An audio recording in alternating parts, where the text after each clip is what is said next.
Today I want to talk to you about my experience in Africa and some of my journey right now as I'm focusing in on helping the African American community find her lost identity. I am writing a book right now that is centered around some of these same issues, and I came back on last Wednesday from the beautiful nation of Zambia, and while I was over there, when I say that it was an amazing experience, a great opportunity to bless many people's lives and to see the state of this nation, to see the capital of Lusaka, I was impacted in a very profound way, especially as I'm studying so intensely the colonization of the continent of Africa, and I'm looking at the devastation and the long-term effects of not really having generational impact, and what should have naturally passed down being interrupted through the Middle Passage, and then also being interrupted through slavery, being interrupted by Jim Crow laws. There was just so many different interruptions to that natural progression of blessing that should have came from Africa. And so as I'm on a plane, I'm flying over Africa, I'm flying over the Atlantic Ocean, I really begin to see a lot in the spirit and in my heart. And I'm thinking about the Middle Passage. I'm thinking about everything that occurred on that journey from West Africa across the Atlantic Ocean. I'm thinking about people that have been thrown into an ocean as if they are just objects. I'm thinking about people that had lost all hope, lost their sanity, and jumped over the side of Middle Passage ships. I'm thinking about the survivors that made it, the majority of them, in the islands, in the Caribbean islands, and then were brought into slavery. I'm thinking about the coups that happened in Haiti and the Haitian Revolution and how they broke out of slavery by sheer willpower and determination. I'm thinking about how Black people were brought into America as indentured servants and then eventually became slaves, and the progression of how they lost the sense of humanity in this nation. And all this is going through my mind. I'm remembering how they split up the different ethnic groups from Africa intentionally and divided them culturally, and they were no longer able to speak to one another because they made sure they couldn't speak the same languages, and they were brought into a world of confusion and utter shock, the shock of a whole continent within a time span of 30 years. That is going to create long-term generational trauma, not only for Caribbeans, not only for African Americans, but for a whole continent. And then I'm thinking about all the resources that were taken from the Africans and from the traditional Africans that lived there for years and years and years, and they were given to Europeans. And to this day, you can see the effect of that colonization on Africans. Although Africa is the most resourceful place on the planet. If you look at, there's maps online, if you Google resources in Africa, you can see maps that split up the resources from diamonds to oil to all different types of resources that Africa has, yet and still the people are in such great poverty in pockets across Africa. I will also say that Africa is a beautiful place full of people that do have a lot and that are blessed just as much, and some of them even more, than African Americans or general Americans, white Americans. There is so much blessing in Africa. But my heart was breaking, and when I say that I wept every day as I was on Africa's land, I cried and cried and cried, and I realized that these tears were not just my tears. These were the tears of Christ for a people. The tears of Christ for people that had been oppressed for many years. The tears of Christ for people that were considered less, that were going through overt and covert racism, people that didn't even realize how much they've been oppressed because it's been going on generationally. And I'm realizing that these people are all over the world. They are identified as the African diaspora. I've been studying this since 2005, and I've had a heart for the Black community since I can remember. And I just want to say and decree and declare that Africa will be healed, and the people that have come from Africa across the world will be restored back to where God wanted them to be. The resources will shift back into their hands. So I've been to Kenya twice, and this was my third trip to the continent of Africa. But this particular experience was very different. It was deep. It was very rich for me. I was blessed to go to cross-cultural missions in two different ways. One is I'm, of course, going to speak and reach a people that are from a whole different nation and a different continent. But then I was also around a lot of white Americans. And so that was a very interesting experience for me to be one of the only Black Americans around in the whole nation. And then to see the experience from the perspective of people that were not of my same race, white Americans, and then to see it from my perspective and how I felt as a Black woman. Now, it was even more intensified because of that, because of my understanding of the history of what has happened in Africa, and then my understanding of the generational trauma that has occurred with African Americans due to slavery and that separation from the continent that we were destined to be in.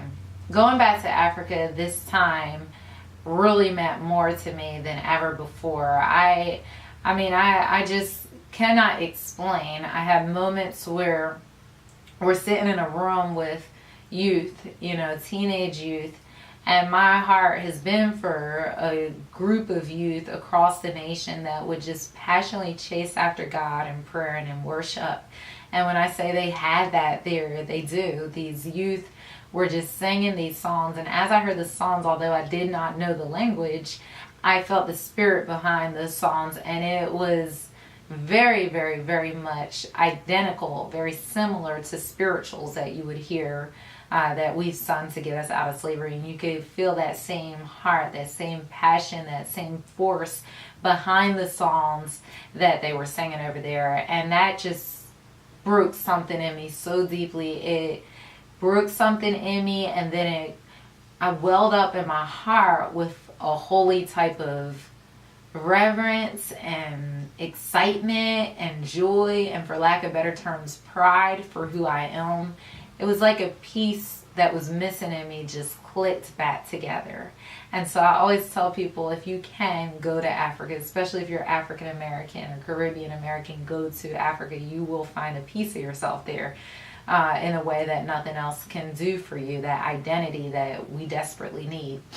And so they sang these songs, and then they began to intensely just worship the Lord. And some of them would stand up, lift their hands, and it was like a little church service in the building that we were in with youth between the ages of 18, maybe 19 years old to 21. They had just graduated from high school. And I thought, our youth, unfortunately, do not have that same passion all the time. They laugh at church services, and there's a brokenness, there's a separation between their spirituality. And I do believe that we lost some of that because of slavery, and we need to return to those roots of worship, the depth of worship that you could see there, the passion and the heart that these young people had, and the seriousness about their faith is what has gotten us to where we are today. I just am so grateful for the opportunity to share with you my journey and a little bit of my story, but I'm not sharing this with you just for myself. I'm sharing this with you because I know that this is a piece of a puzzle that will answer the trauma in Black America. Now, what is the trauma? I have a few quotes here of the trauma that we're going through, because sometimes we know it in our head and in our mind. We're sure that, yes, there is a problem. but we don't always know the stats. We don't know exactly how bad it is or where we are. So I have an article that I wrote, and it's called Healing Racial Wounding in America. It's on jadelee.org in the magazine section. And here's some of the quotes. There's a problem today. Now, I'm facing a lot of different rhetoric that there is not racism anymore in America, which I think is complete foolishness. As a black woman who has experienced racism, as a black woman who's married to a black man that has been thrown up on police cars, that has been called the N-word. I choose not to use that word. And he has been mistreated throughout his childhood, chased down by little children and called the N-word as a child. And so they're hearing that from somewhere. That didn't just come out of nowhere. So to me, as a black person, I know racism is still a problem. And I know that that's why we are where we are today. Sure, we do need to take responsibility for our behaviors and our actions. But when you put people completely out of their normal habitat in a crisis situation and separate their families and then divide them, and they come out of slavery without resources, without money, they have to fund themselves, they have to figure out how to get jobs, you're not going to have a healthy community or people group. And even with all our great faith, we're still rebounding from that. It's so important to understand that in order to understand where our problems are coming from. So there is a problem today. There are 72% of black people in America are fatherless. That means that they were born to unwed parents, and they're probably being raised by their mother or their grandmother.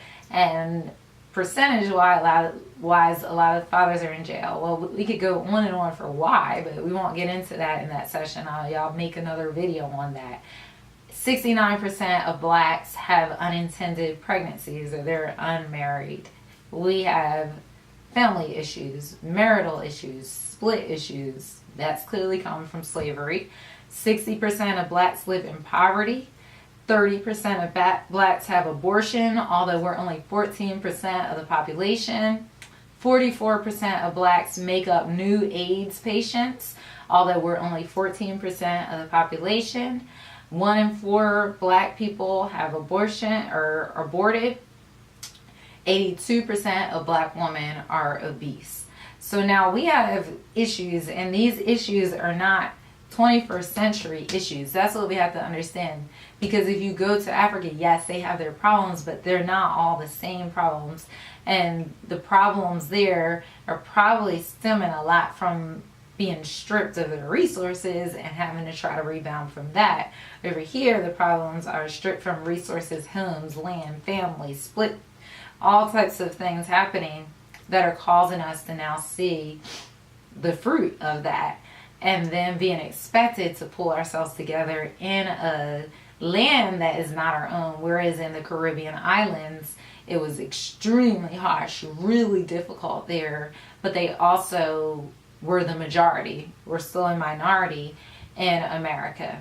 And so this isn't about feeling sorry for black people or feeling like you should pity them and save the poor black people, but this is about us having an understanding of where we came from in order for us to be healed, because we need to get at the root of the issue if we want to heal the issue. It's also about us going back to an understanding of the norms of Africa in order to be healed. For example, it's very hard sometimes to know what you lost till you see what you lost. It's hard to know all the times if you've been sick since you can remember what it's like to live healed. And in Africa, you're going to see a lot of the healing that's missing. You're going to see, up until, of course, the year 2008, we had never seen what it looked like to be a president of a nation in America. Whereas I remember when I went to Kenya, I was amazed to see all black politicians and leaders. It just does something to you, being able to not be the minority for a little bit.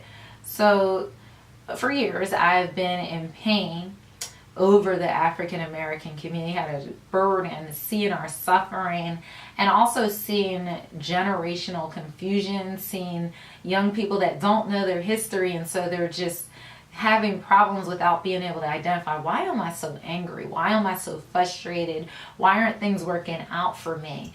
Not being able to understand how generational trauma occurs.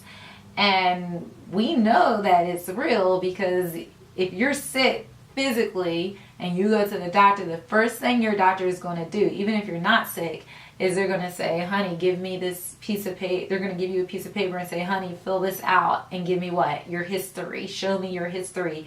Is there drug abuse in your family, alcoholism in your family, mental illness in your family? And the list will go on and on. Why? Because they know that even physically, medically, these things can pass down, because there are mindsets in some incidents that cause the next generation to keep repeating these behaviors. And so we're dealing with that, and we're suffering from generations of mistreatment. And, you know, the other problem is that we can forgive, we should forgive, and we have forgiven much. But I feel like the problem in the Black community, I know a lot of people wouldn't agree with me on this, is not forgiveness.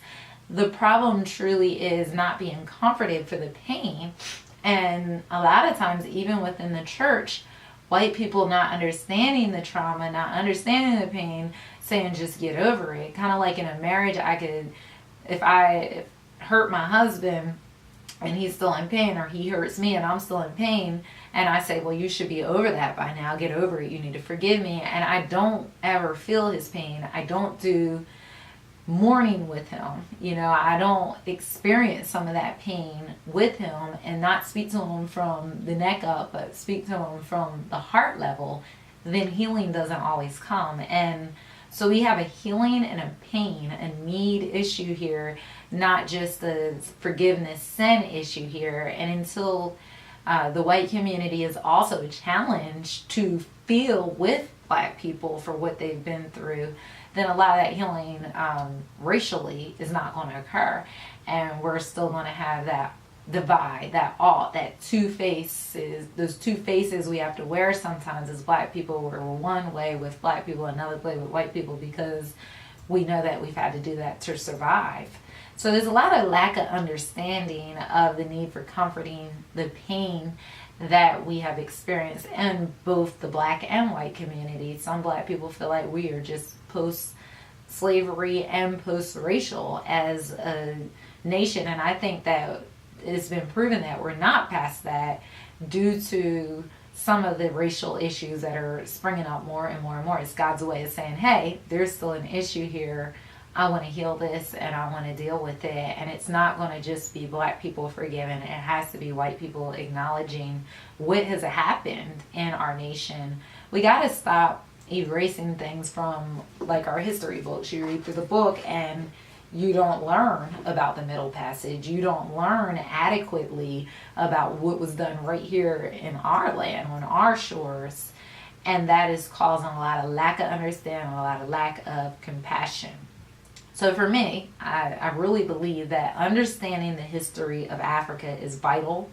Understanding the history of Africa is healing. Understanding the history of Africa is to know the missing pieces of the Black community. And I picked up some of those pieces to that lost puzzle, but it was a really painful experience to see what we don't have, and to know that it's still missing, even down to basic things like hair. You know, the natural hair movement. Well, we're in the year 2016. What took us so long to learn about cocoa butter, to learn about shea butter, to learn about oil, natural oils, you know, Moroccan and argan oils that we could put in our hair, to learn how to take care of our skin, to get skincare that works well for us, to get makeup that works well for Black people. I mean, you're talking about years that it wasn't that long ago that even the civil rights movement, people were being killed on the streets for the color of their skin in our nation, all the way up until the early 70s. And so we're just now starting to be able to, okay, I'm coming out of this now, let me really, really start living life again. And I would propose to you from some of my journey in Africa that we need that African understanding, because they've had it. It hasn't been as interrupted in some cases as it is here, and we can receive even in the natural a lot of wisdom from Africa. So as we went to Africa and we shared our storyline, we were able to create that bridge, and it was amazing. It was foreign information to the youth even there that there was ever a place where black people weren't considered humans. Their eyes just, they made a face of deep concern when they heard that. And some of them, I could see they were troubled in their mind, couldn't even wrap around the fact that there were people just like them across the world that they were split from. And you could feel the connection as we shared a little bit about slavery there. It was just shock and deep concern and love, and a unity. And when any older woman I met there, it was like she was my mother. We were long lost, siblings or kin. And so my heart just was healed in many ways, and I believe that it is a sign of how much healing is about to come in our nation as we get down to the root of our problems. So knowing them, to me, was like a mirror. We could more clearly see ourselves. We could see what's been taken away from us in a way unknowingly. We were able to see our blessings in America that we received, even in spite of slavery, and even because of the prayers of the slaves and what we've been through. We could see our blessings and treasure those blessings, the little treasures that have been stripped from our identity. We should treasure them all the more, and it should draw us to the God that our forefathers prayed to in America to get out of all of these hardships. And so we're just now approaching the age of African American discovery on another level, and we're hopefully beginning to come out of survival mode as we identify the problems that we've been through and begin to heal from them. And I just want to encourage anyone out there that may be dealing with some of the trauma, some of the fallout, even if you don't know it, the depression that is hidden in the black community that we don't talk about, suicidal thoughts.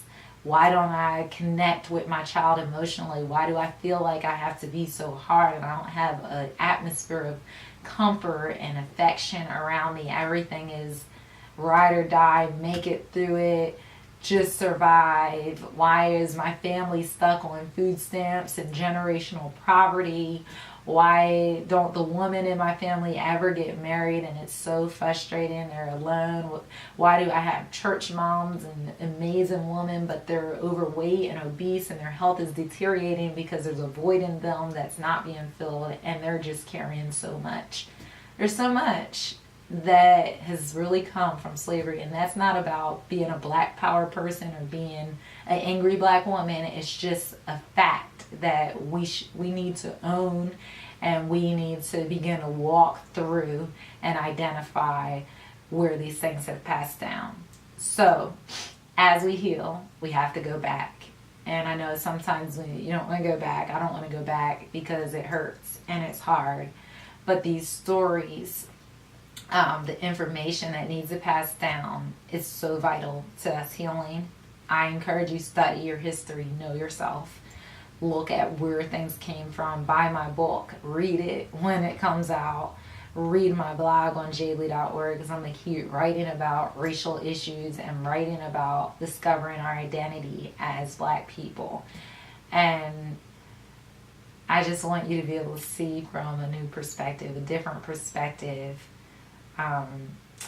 be marked by the fact that God has a plan for all of this, and we are coming out stronger than ever before. And so now I just want to pray for you.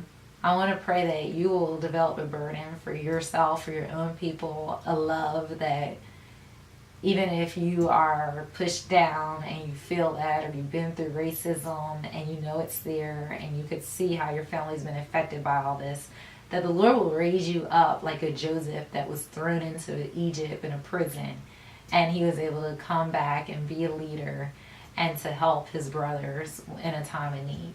Father, I thank you for everyone that's watching this video right now on YouTube, on my website, wherever they happen to be seeing this.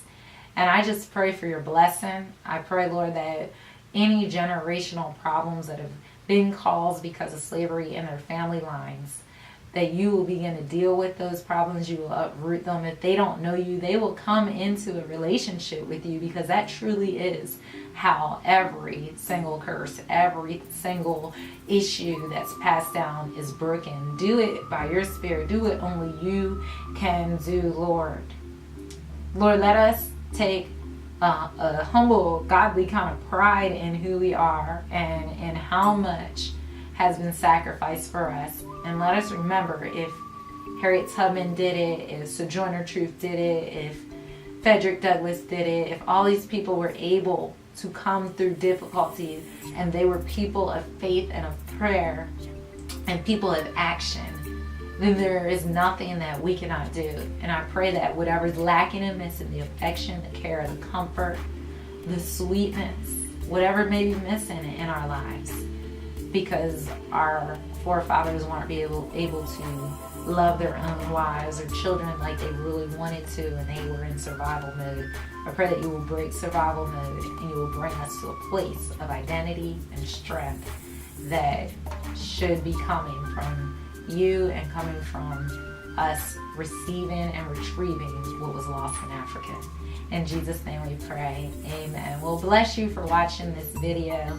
And again, I invite you onto my website, jadelee.org. Go onto the jadelee.org magazine and you'll see a plethora of articles I keep posting every single week for you to watch. And I'll be on here showing more videos about the African American story, the history, our present times, and the future that is bright for us and the African diaspora.